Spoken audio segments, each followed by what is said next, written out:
Well, let me remind you where we got to yesterday. I was talking about the moments of the Riemann Zeta-Function. So we look at the Zeta-Function on the critical line, and we raise that function, take its absolute value, raise it to some power, maybe an integer, maybe not. I'm not assuming it to be an integer in this top equation. And the idea is that there's philosophy going back about 100 years that asymptotically these moments should grow like log t to the power beta squared. One believes that to be true when beta is not an integer or not an integer. And to make that a correct asymptotic, you have to multiply by something. There's a coefficient, and there's a product over primes, which I wrote down for you yesterday. So there's an arithmetic factor expressed in terms of primes. And at least when beta equals 1, that's the answer. And that's a theorem due to Hardy and Littlewood in 1918. Unfortunately, that's not the whole story. To make this a correct asymptotic, it's clear that one needs at least to put in some extra fudge factor, because when beta equals 2, it's a theorem of Ingham that this asymptotic is only true if you put in an extra factor of 1/12, which I remind you is 2 over 2 squared factorial, 1 being 1 over 1 squared factorial.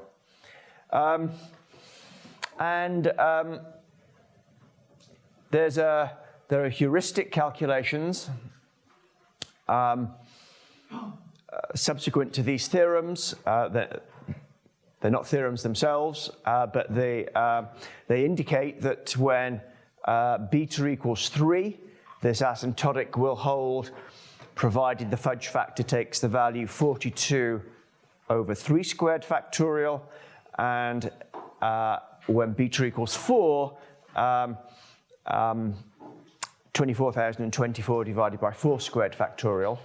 But as I indicated, the kind of calculation that proves this theorem and leads to this heuristic and this heuristic breaks down when k is greater than or equal to 5, in that it predicts then negative answers when clearly the quantity we're calculating has to be positive. So that something starts off well as giving theorems, then does pretty well, gives rise to answers that we believe to be true but can't quite prove, but then clearly fails, and so something's going on here. And then I also indicated yesterday that this is part of, there's a sort of more general conjecture that says that these moments should be equal to a polynomial. This is for integer beta now, a polynomial of order beta squared in the variable log t, plus some term which is exponentially small in the large variable, which is log t. So there's some sort of finite for asymptotic expansion up to exponentially small terms. And I should say that this is a theorem when beta equals 1 and beta equals 2, and that one can heuristically recover this polynomial when beta equals 3, using this sort of historic standard techniques. And then also to remind you, I discussed the problem of moments of characteristic polynomials, which is an exactly solvable problem. So we took our characteristic polynomial, raised it to the power 2 beta, and that's something you can evaluate exactly using the Selberg integral.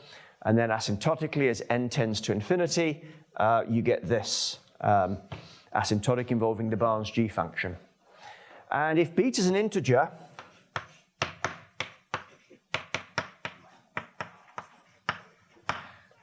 k, let's call it, then you can evaluate, first of all, I should say, if beta is an integer k, then this ratio of gamma functions is precisely a polynomial in the variable n of order beta squared, of order k squared. And at leading order, you get this expression, but the Barnes G function is quite simple at the integers. So then one has that this factor, which I'll call fu of beta, so fu of k, you can evaluate straightforwardly. It's a product j is 0 to k minus 1, j factorial over j plus k factorial. That just follows from the recurrence satisfied by the Barnes G function. And this, you see, is a rational number. Now, what you may not see straightforwardly is that it's always an integer divided by k squared factorial. So gk is an integer.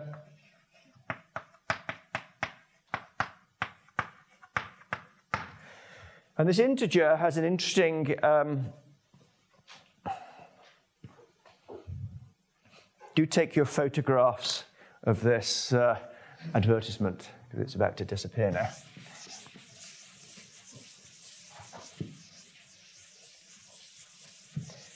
This integer gk is quite interesting. It has a geometric or a combinatorial interpretation, which is the following. Let's consider a k by k grid.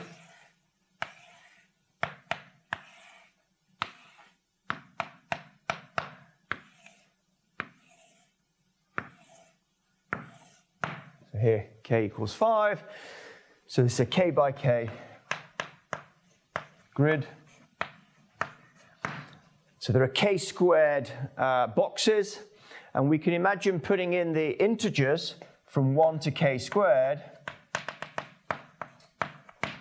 into these boxes, subject to some restrictions that however we arrange the integers from 1 to k squared in this grid, the integers always have to increase from left to right and top to bottom along any row or any column. Then let's say the number ways of filling out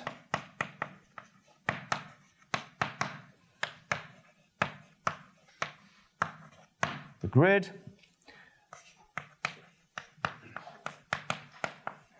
Subject to the condition that we have increase from left to right along any row and increase down any column,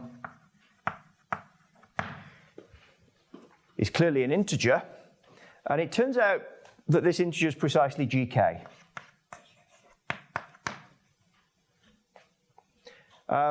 So that's a combinatorial interpretation of this integer that appears here. That's not obvious. That comes from another way to calculate these moments using a theory of symmetric functions and counting Young tableau. So there's a representation theoretic way to calculate these moments, and that gives rise to this answer, which must equal this number, of course, because they're both correct calculations. And so if you do this, the number of ways, if k equals 1, the number of ways of putting the integers up to 1 in a grid is just 1. Number of ways of doing this in a 2 by 2 array, well, we can have 1, 2, 3, 4, and 1, 3, 2, 4. So there's 1 here and 2 here. And I'll leave it as an exercise for those of you who have trouble sleeping to check that there are 42 ways of doing this for a 3 by 3 grid. And if you're really feeling your oats, you can do this for a 4 by 4 grid and find that there are indeed 24,024 ways of doing that. So in fact, these numbers fu of 1 really is 1, fu of 2 really is a 12th, fu of 3 really is 42 over 9 factorial, and fu of 4 really is 24,024 divided by 16 factorial. And so you see a connection. But of course, these numbers are positive for all k, so this gives something to pitch for. This tells us what we should expect to be the answer. And of course, there's a philosophy underlying this, which is the Montgomery philosophy, that says that the zeros of the zeta function behave statistically like the eigenvalues of random matrices.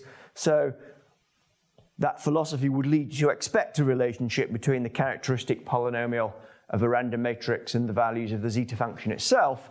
And this suggests that the moments do indeed match up, and suggests what the answer should be in general for general k. But I emphasize that this is purely a sort of, well, it's a conjecture based on the philosophy that there is a connection between random matrix theory and number theory. So it's sort of a hope more than a sort of carefully justified heuristic. But subsequent to this, there has been a lot of interest in trying to go back to the calculations, the number theoretic calculations, and first of all, try to understand what's going on in them. Why do they fail when k is greater than or equal to 5? And there's been a lot of progress on this recently. So how do the calculations go? Well, zeta to the k, forget the zeta function and raise it to the power k. Well, the zeta function is defined by a Dirichlet series, and so this is just the kth power of that Dirichlet series, which you can write in the following form.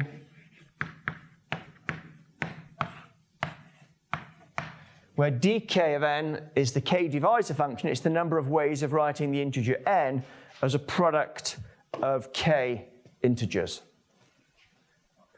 So this is an identity that just follows directly from the original Dirichlet series.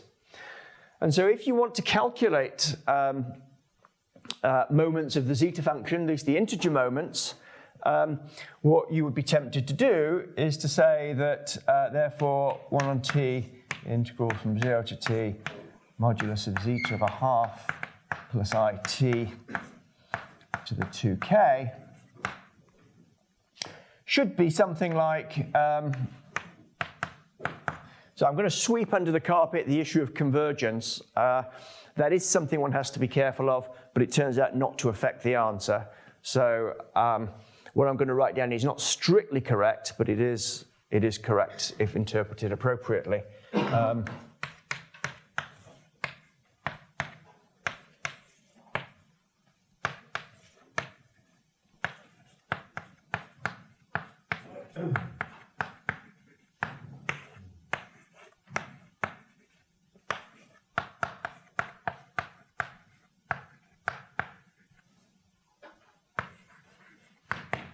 That's just putting half plus it in this formula and multiplying the zeta function by its complex conjugate. And so what you see is that, at least morally, subject to fixing up the convergence issues, I say are not real, that's not the main problem here. You have this integral of a sum of terms which are oscillatory. So this is the oscillating term. And so the natural thing to assume is that the answer, the asymptotics, are dominated by the least oscillatory terms. They're the terms where n equals m. Those terms are not oscillatory at all. So the terms where n equals m, this suggests that these moments should be something like the sum over n dk squared n over n. And as I say, one has to interpret this appropriately, one subject to the convergence issues, but that's not the main point, as I say.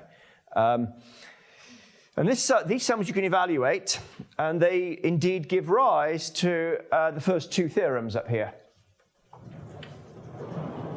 So that's how you prove this theorem and this theorem, is by carefully evaluating the asymptotics of sums of divisor functions. So these give rise, these correct answers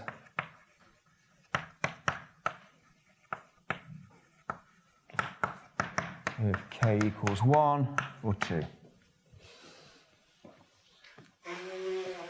And so then, do they give the correct answers when k equals 3 and higher?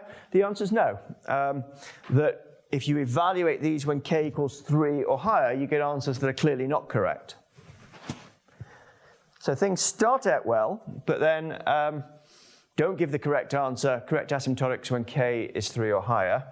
To analyze k equals 3 or higher, you need to look at the terms where n is not equal to m. So these terms are oscillatory, and so one has to therefore very carefully analyze the asymptotics of these integrals of these oscillatory terms. Now the natural thing here is to look at terms which are close to being diagonal, that is where n and m are close to each other. So one's led to consider sums like dkn plus h over n, where h is relatively small. And this starts to look like the problem that we had when we were analyzing pair correlation of the primes. There we used a Hardy-Littlewood conjecture. Well, there is a conjecture for this kind of sum. It's called divisor correlation sum. So there is a conjecture for this sort of thing.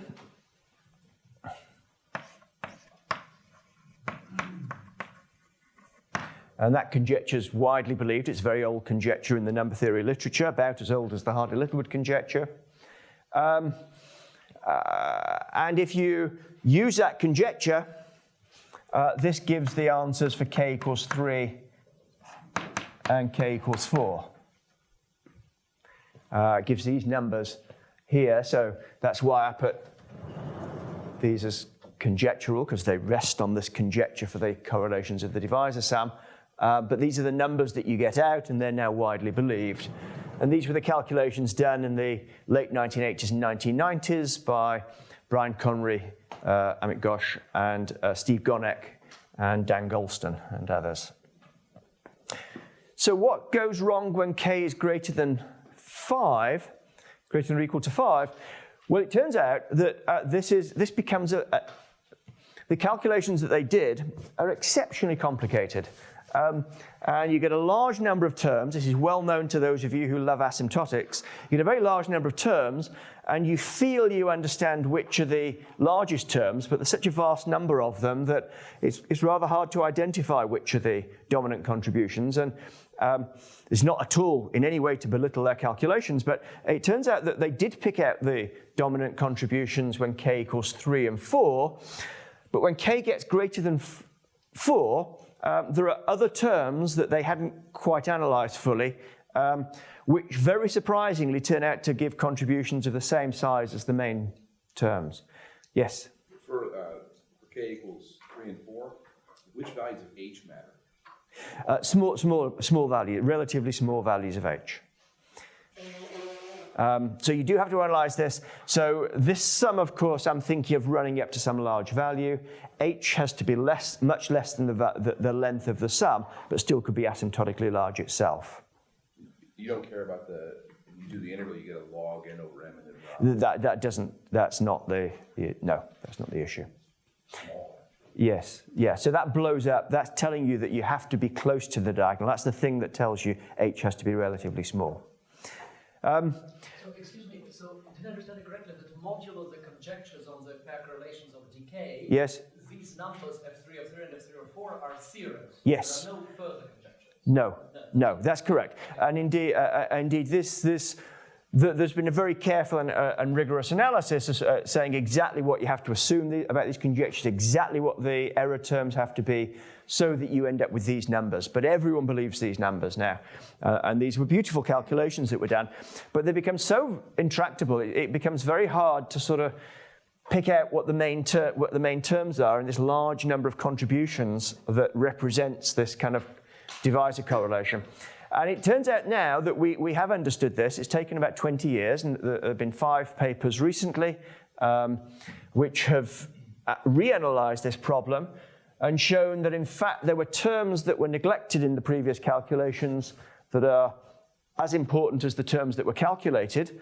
These terms only become important when k is greater than 4, and so now we do understand this. So the recent series of papers have and a great deal of attention focused on this problem in the community. It has been understood, and now we have a sort of modern perspective on how to evaluate the asymptotics of sums like this. We're in the happy situation that now everything works. So now we can reproduce this answer for all k. So that's a happy situation.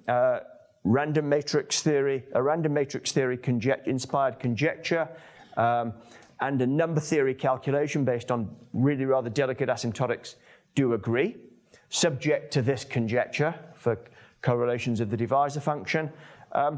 But I emphasize that a calculation that in random matrix theory took no more than 2 boards has taken about 20 years and a large number of papers to figure out exactly how to deal with these asymptotics.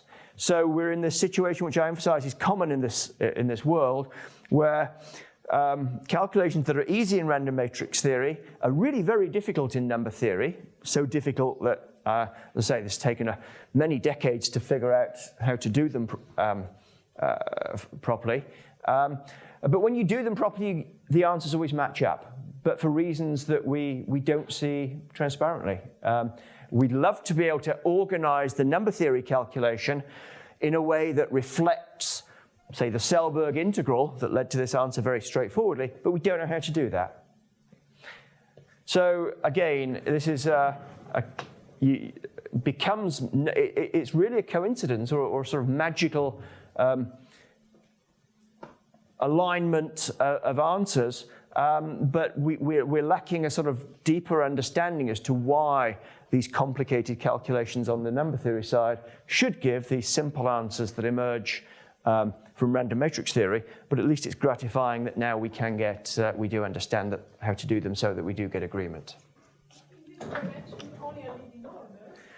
Yes, this is only leading order, but I should say that when, I did mention earlier that when beta is an integer, we expect to get a polynomial up to exponentially small terms, and these calculations are sufficiently accurate now that we can recover the full polynomial, so we can get the entire asymptotics down to exponentially small terms from this conjecture. So we get everything now from this conjecture. We don't understand these exponentially small terms in this world. The exponentially small terms are 0 in random matrix theory. So the sort of things that contribute to them on the number theory side, we're lacking good conjectures, so even any conjectural understanding of what delta should be in general. So on the random matrix side, you need only the leading order term to make mention. No, for random matrix theory can, in ways that I've not described, give you the full polynomial, and we can reproduce the full. One can reproduce the full polynomial now using this sort of asymptotic analysis of these based on this conjecture. Is there something special about this function dk for k smaller than 4? Yes. So basically, what's happening is that it's clear that there are a number of ways to write this. You could write zeta to the power k as one sum. Or you could write, say, zeta is an even integer. Let's say k is an even integer. You could write this as 2 sums, each with a k on 2 in there. And so there's a sort of convolution structure in these dks that hadn't been exploited before. And it's that understanding that now allows one to organize the asymptotics appropriately. So yes, there is structure that only becomes important when k is greater than 4. That hadn't been exploited before. You just said it and I missed it. But so random matrices you can calculate it for any weight. Yes. So are there any? No. No.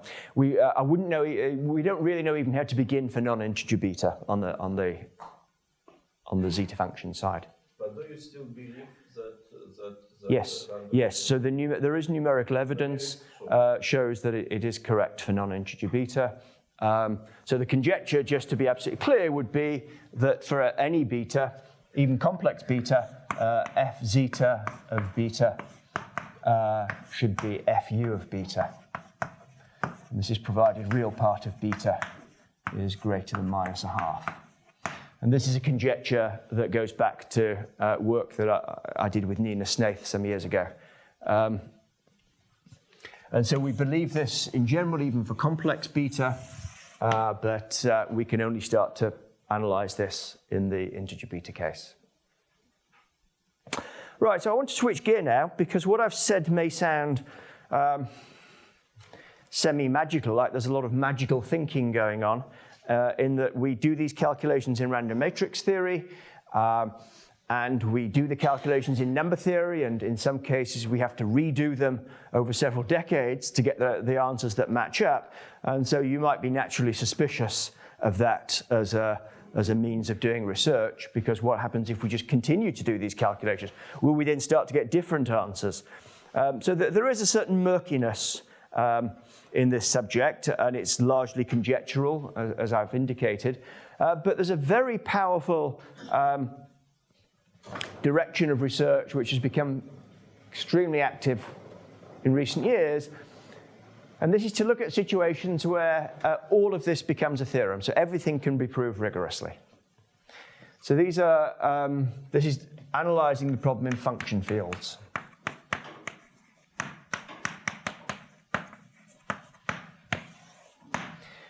So the idea is the following.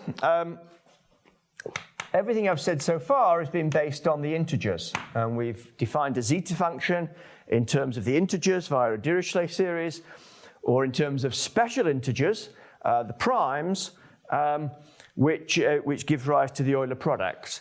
And the primes are, of course, the sort of building blocks of the integers. There's a fundamental theorem of arithmetic that says any integer can be written uniquely as a product of primes, and one's exploiting that in many of these connections. Well, there's also a well-known sort of similarity between the integers and polynomials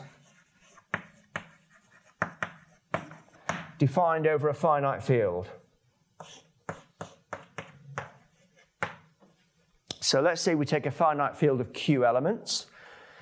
If you want, you can think of Q as being a prime.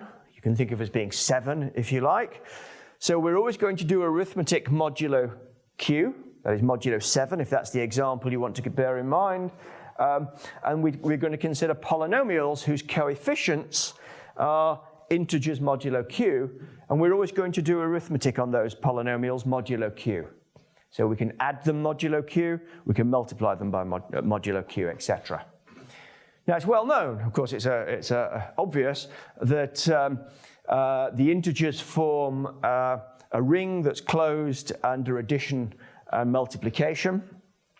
So you can add 2 integers, you get another integer. You can multiply 2 integers, you get another integer. Well, the same is true of polynomials. So you can add 2 polynomials, you get another polynomial, and if you do your arithmetic modulo Q, then the coefficients will all lie in FQ, and you can multiply polynomials in the same way. And just as you can factorize integers into primes, so as you will know well from perhaps your high school mathematics, you can factorize polynomials, and if you do this over FQ, this factorization is unique.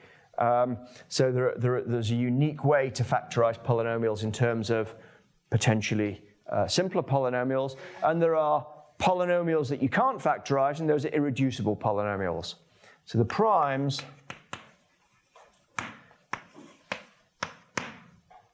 behave in a similar way to irreducible polynomials.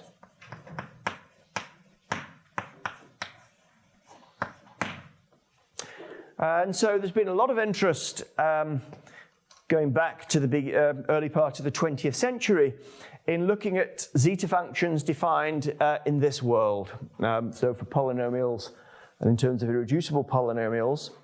So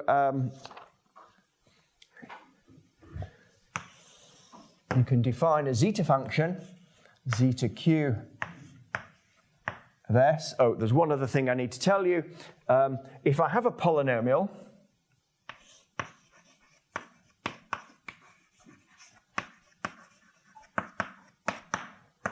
I have to decide how big that polynomial is. And the correct choice is to say that the modulus of f, the size of f, is q, the size of the base field, to the degree of the polynomial. Then you can define a zeta function in two ways, exactly as before. It can be a sum over f, all polynomials which are monic, 1 over modulus of f to the s.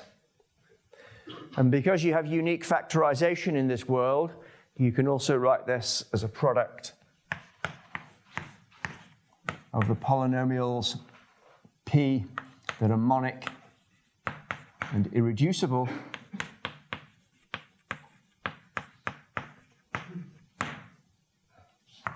of 1 minus 1 over the modulus of p to the s to the minus 1. So this identity is exactly the same as Euler's proof of the identity in the case of the integers, which follows from fundamental theorem of arithmetic, now over FQ.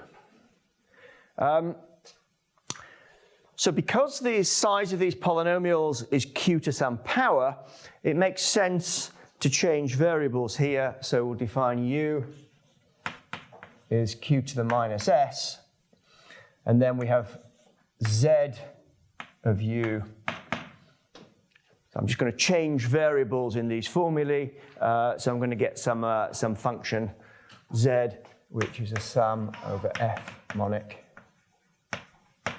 of u to the degree of f. That's what you get when you make that change of variables here. And this is a product over monic irreducible polynomials, 1 minus u to the degree of p to the minus 1. And there's a way then to take this zeta function and get a collection of more of richer zeta functions from it in the following way. So we'll take C to be a smooth projective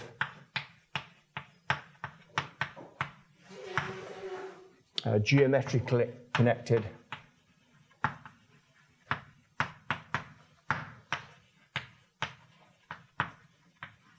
curve defined over FQ. So think of C as some polynomial defining a curve with coefficients in FQ, and we'll say it's a curve of genus G.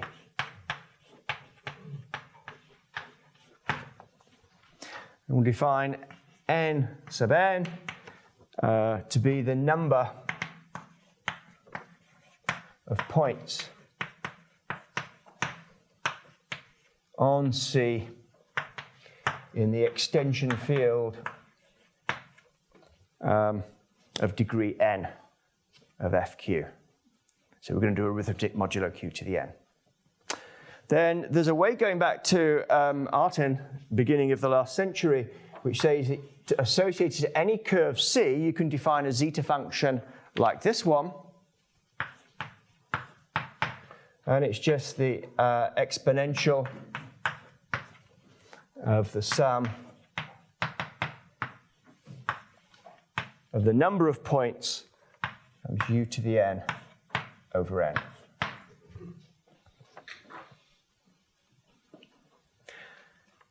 And so to any curve, you can associate a zeta function via this prescription, and this is just the simplest example of such a zeta function. So now, there's a couple of theorems which about these zeta functions which make clear that we know vastly more in this world than we do in the world of sort of traditional number theory. First of all, there are two theorems of André.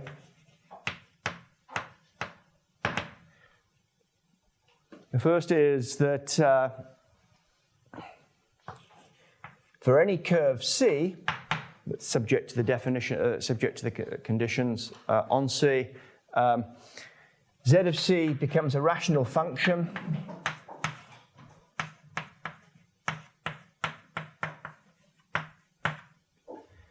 where P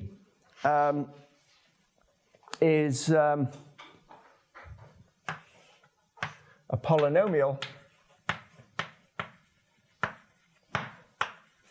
of degree 2g.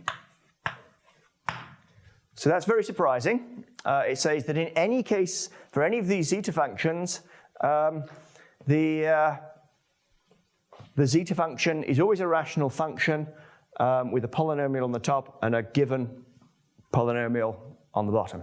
So we know exactly where the poles are of ZC. So this is theorem 1, and the example I gave you above, this polynomial is just 1.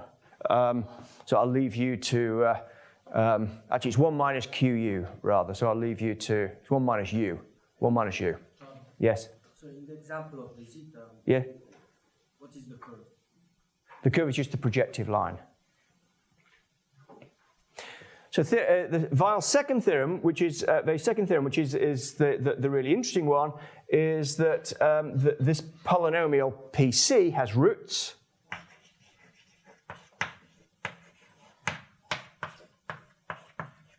And they exactly satisfy the Riemann hypothesis. That's one of the spectacular theorems of the 20th century. And it was much generalized after Weil's original proof to a wider setting by Grothendieck and Deligne. So there's a large theory associated to proving the Riemann hypothesis in this world, and you can prove the Riemann hypothesis in this setting because you have more information. You have algebraic information about the roots of these as polynomials, and you can use Galois theory, for example. So in this world, PC of U, you can write as a product J is 1 to 2G. 1 minus alpha j u.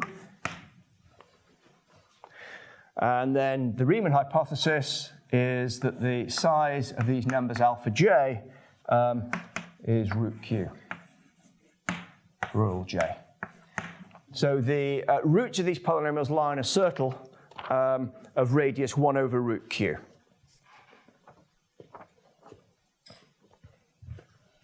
So in the complex plane, this circle, radius 1 over root q, and all the roots lie bang on that circle for very non-trivial reasons. This was a great achievement to prove this. And this circle is precisely the analog of the critical line for the zeta function, in that these polynomials also satisfy a functional equation. PC of u is q u squared to the g PC 1 over QU. So this is the functional equation. And the functional equation takes a point u and replaces it by its image, which is reflection in this circle.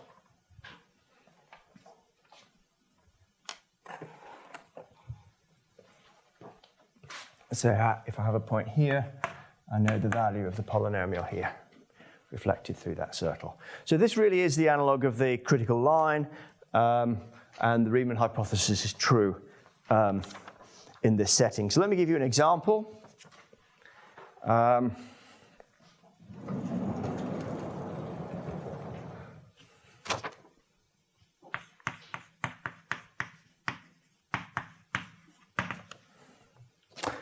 So if C is what's called a hyperelliptic curve,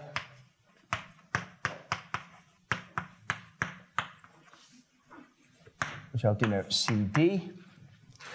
So CD is a curve of the following kind. It's y squared equals d of x, where d of x is x to the 2g plus 1 plus a2g x to the 2g. It's a polynomial plus a0. So if we take the curve y squared is this polynomial, which is monic and of order 2g plus 1, that defines a curve in the xy plane, and the prescription is that you count the number of points on that curve in fq to the n. So you look at this modulo q, prime q, q squared, etc., and you count the number of points on this and you form a zeta function, then that zeta function is a rational function with in the numerator a polynomial of degree 2g. And for this to be true, so for the conditions of the theorem to apply, d of x has to be square free. And this implies that C of D is smooth and genus G. So in this case, what does this polynomial look like? Well, this actually was known before Artin. These were computed, before Weil, these were computed in Artin's thesis. So these are famous objects, famous polynomials.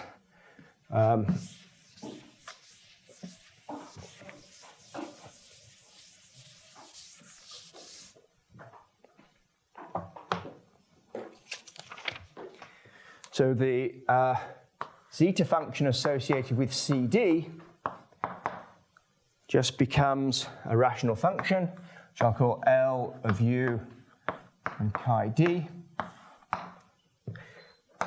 divided by 1 minus U, 1 minus QU. So this is the polynomial that I called P earlier, but I've called it LU now for the following reason, that you can write LU of chi D in terms of a product of monic irreducible polynomials of 1 minus chi dp u to the degree of p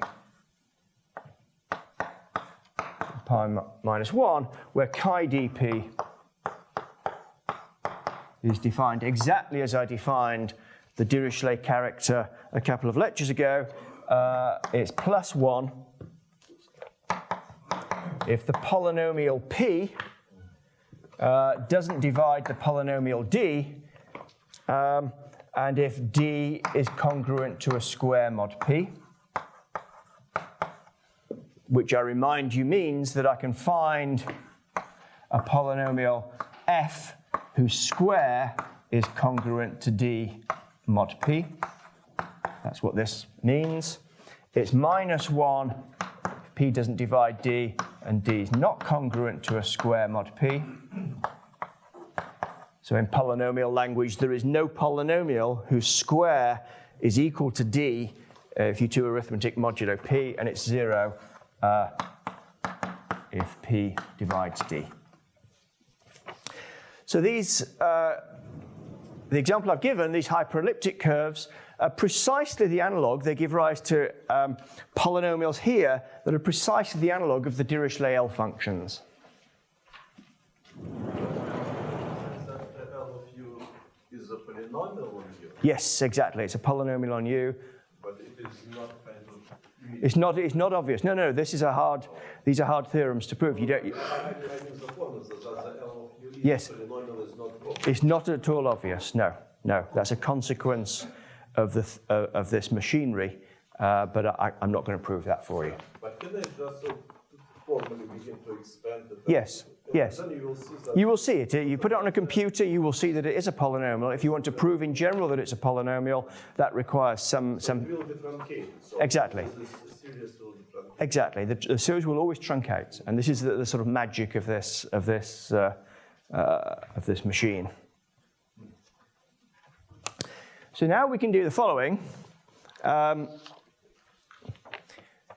We can say, well, what happens? So to each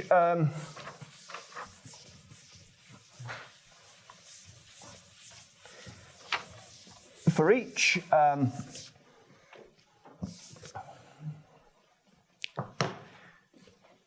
let me explain this example a little more.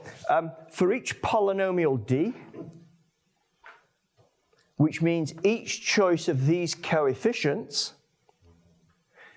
we have an L function, which is a polynomial that satisfies the Riemann hypothesis. That's the sort of outcome of applying these theorems. So now we can ask, is there an analog of the horizontal average that we did in the case of number theory? So can we set up a machinery where what we do is average over polynomials d, which means we average over the choices of these coefficients subject to the constraint that d is square free. It's not divisible by the square of any polynomial. So let's define h of 2g plus 1 to be the space of monic square-free polynomials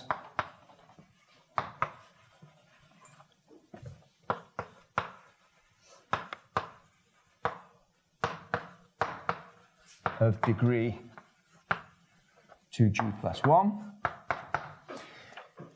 Then if we have any function depending on the L function, depending on d, if you like, we can define an average. We sum over all d in this space and divide by the number of polynomials in this space. So for example, what could this function be? It could be a function that tells us about the zeros of this L function. It could be the pair correlation function. Or it could be the moment of that L function. Anything that I put here would be that will measure some statistical property of that L function, pair correlation of its zeros, higher order correlation of its zeros, or moments of that L function. This is I'm imagining a sort of general measure of the statistic. Then there's a theorem, which is the following, that as in the limit, as q tends to infinity, q is the size of the base field, this becomes a random matrix average. And that's a theorem for any statistic. Now, what do I mean by a random matrix average? Well, so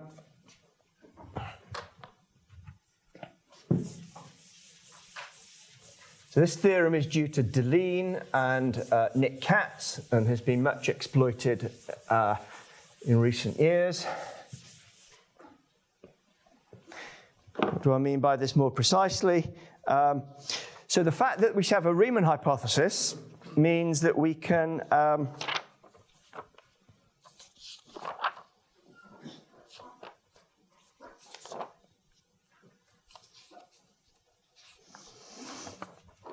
always write this polynomial PCU as the determinant of I minus u root q times some matrix, which depends on the curve C. And another way of saying the Riemann hypothesis is that this is always a unitary matrix.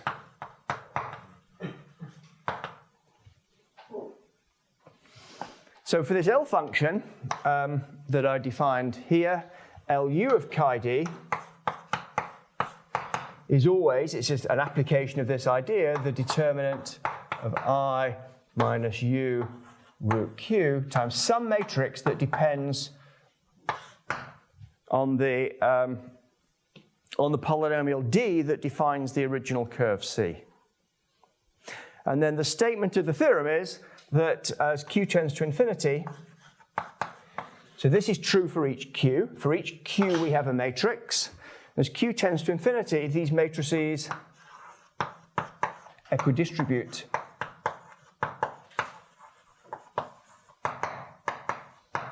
in this case, for this particular example, USP 2G. So the zeros of the L function are the eigenvalues of a matrix. There is a spectral interpretation in this function theoretic world. And the matrices that appear, whose eigenvalues represent the zeros of the L function, those matrices in this Q to infinity limit do equidistribute in some group. And so any statistical measure you want to compute for the zeros simply becomes an average over this group. It becomes a matrix integral. So in this world, we know Montgomery's theorem. So Montgomery's conjecture is a theorem.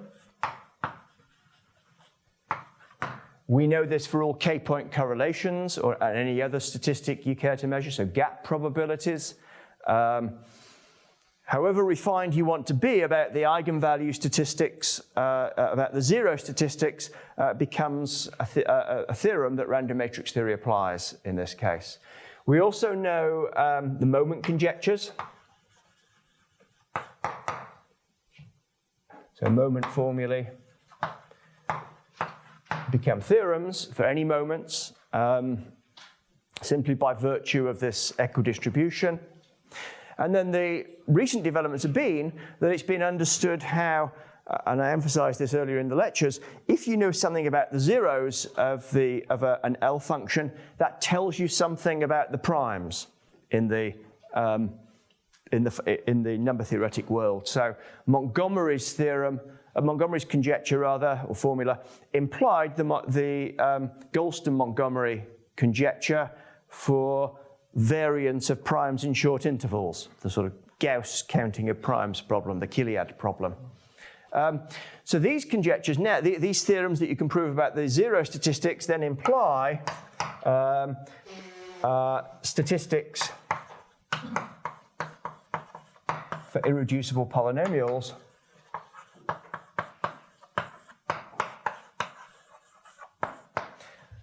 which are the analogues of the problem of the questions you may raise in the number theory. So, for example, the analog of the Goulston-Montgomery analog of Goulston-Montgomery.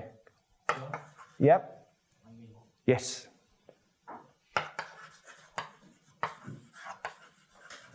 Is a theorem in this setting. So this has opened up a world where all of the sort of ideas that I've been describing in number theory concerning statistics of zeros or statistics of values of L functions all become theorems.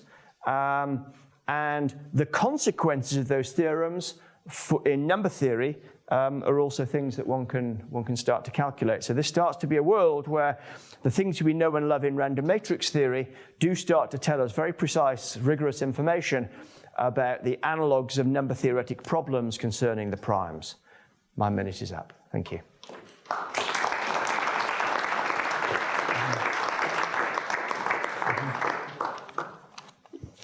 Thank you, John. We have time for a couple of questions.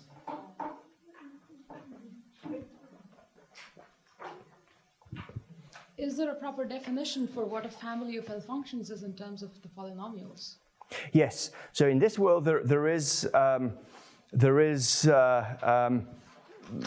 a rather complete understanding of families and which symmetry groups they relate to. So these L functions, the example I gave you relates to the symplectic group. There are other families of L functions in this world which are orthogonal and which are unitary, and that's understood in terms of monodromy in this. And that you can understand using the horizontal distribution. Exactly, precisely, yeah. So you put a unitary and a C below the unitary random. So the PC of U is equal determinant of U, Q, they are there. Theta is a random matrix, no? Theta C. Theta C becomes a random matrix. But what it means C in this random matrix? Well, we're averaging over C. So for each C, there is a definite matrix, but if you average over the curve C, then you get an average over those matrices, and those matrices equidistribute in the limit as Q tends to infinity. So the example here is C would be, so for the example I've given here. Yes, for example, of hyperelliptic, what is theta C? It's theta D, so that there is for each D, for each monic polynomial of degree 2g plus 1 that's square free, and there are many such polynomials. For each such polynomial, there is a matrix, or rather a conjugacy class of matrices. So as you then average over that space of polynomials, this becomes an average over matrices. And the limit as Q tends to infinity, that average becomes simply a matrix integral. But the Montgomery conjecture is you have to push G to infinity. Yes, so indeed. So what one would really like to do, the analog of the problem in number theory is to fix Q and let G go to infinity.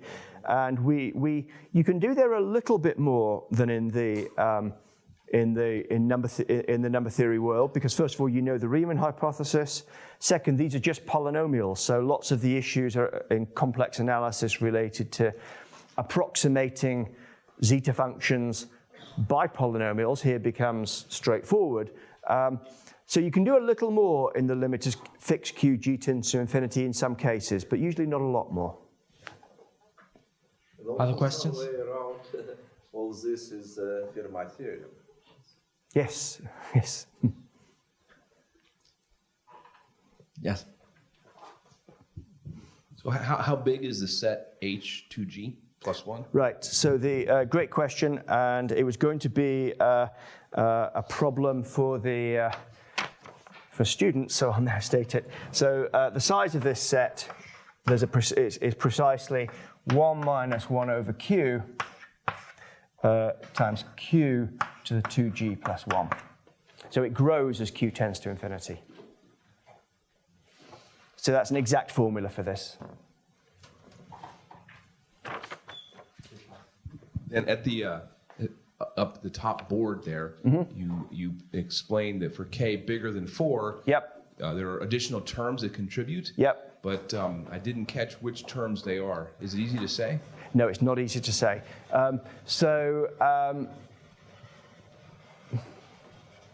No, that's something we might have to discuss privately. This turns out to be, if you do this calculation, you get a very large number of terms contributing, and I can't find a simple way. I have struggled with this to explain this in a lecture like this.